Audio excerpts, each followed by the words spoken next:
Ah, Kill Force.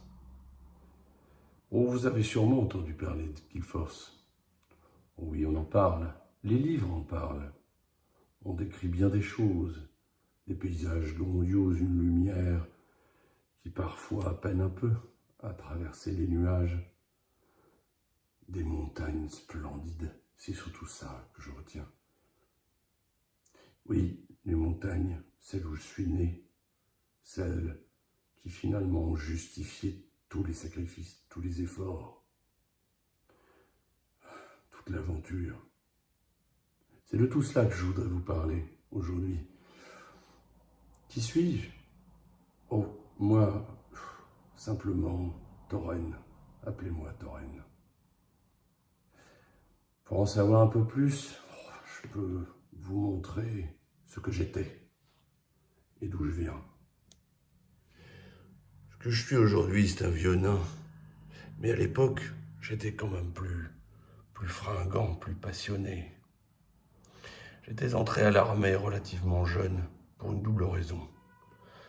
D'abord, je jouissais d'une constitution plutôt, on va dire, solide.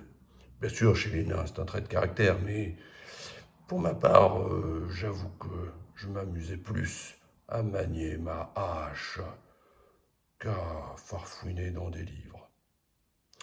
Ceci dit, mon vieux maître m'avait appris bien des choses sur le monde. C'est aussi ce qui, peut-être, a fait de moi un nain un peu particulier, qui est sorti de ces montagnes.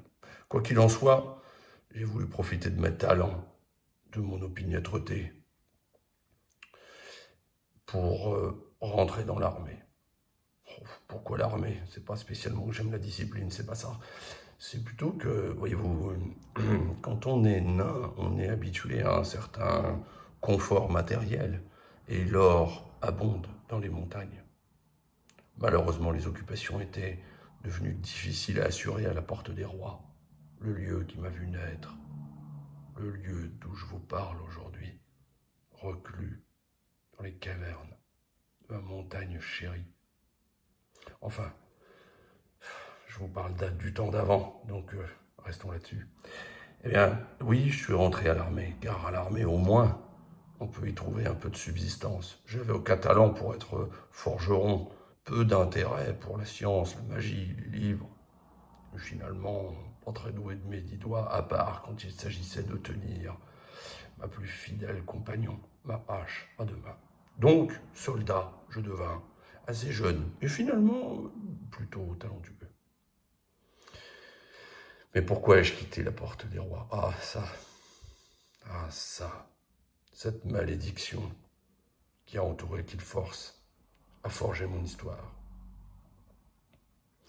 Qu'est-ce qu'il se passa à Kill Force? Eh bien, finalement, c'est simple. Nous commencions à voir que la lumière qui d'habitude pointe ses rayons à la porte des rois commençait à décroître lentement. Et il y a eu une certaine accélération de ce processus. Alors, nous avons compris que l'ombre allait s'abattre. Assez logiquement, à cette période-là, en tant que soldat, je mettais mes talents, on va dire, pas au plus offrant. Je suis quand même pas un mercenaire, mais disons que l'armée a de temps en temps des demandes un peu particulières. Alors, eh bien, contre un peu d'or, une bourse bien remplie, et la promesse d'une bonne castagne de temps en temps, j'avoue que j'étais toujours prêt à sauter sur des occasions. Et c'est assez logiquement que mon aventure commence à en plus citer. Finalement, c'est encore là qu'on trouve les meilleures opportunités. Parfois, quelques naines qui veulent bien, comment dire, enfin bref, faire des facilités à un nain dans mon genre. Et puis, dans tous les cas, quelques bonnes tavernes pour boire des coups, noyer son chagrin ou festoyer quand on a des occasions. Bref, on peut citer l'endroit où finalement, même si c'est fort en plaine et plutôt plat, plutôt à côté de la mer, plutôt des endroits où malgré tout un nain peut arriver à trouver bonne pitance et parfois bonne fortune. C'est donc à Amplus-Cité que commence mon aventure, mon histoire. Qu'est-ce qui a fait que nous découvrîmes plus tard la malédiction qui s'abattait en particulier sur nos montagnes? Qu'est-ce qui a fait de moi le héros involontaire de cette histoire? Eh bien, je vous l'ai dit, je suis nain. Je suis né dans les montagnes, et les montagnes sont tout pour moi.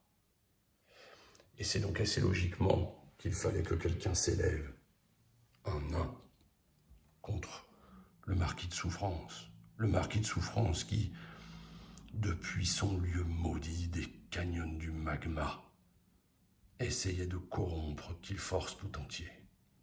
Je dois vous avouer que j'étais tiraillé entre l'idée d'aller combattre quelques bandits contre quelques pièces d'or et ne pas m'occuper de ce problème. Sauf que le canyon du magma, c'est une montagne.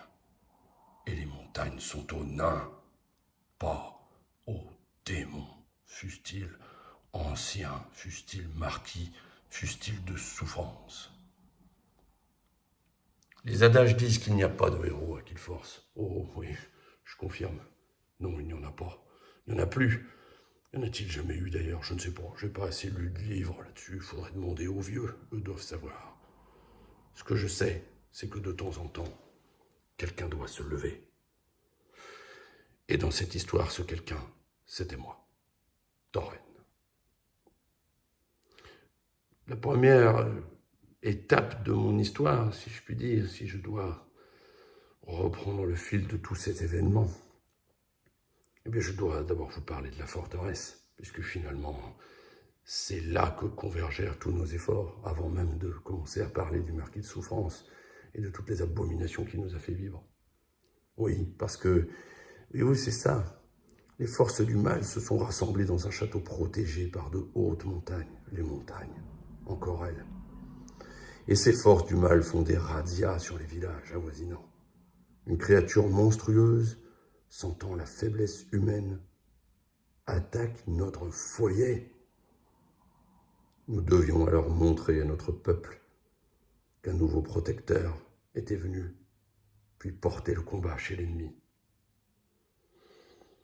Voilà comment se compose mon histoire, voilà par quoi elle commence. Moi, Tauren, voilà ce que j'ai à vous raconter. Ai-je survécu? Killforce a-t-elle retrouvé sa lumière, son espoir, sa vie d'antan, celle dont les livres parlent? C'est ce que je vous propose de découvrir avec mon récit.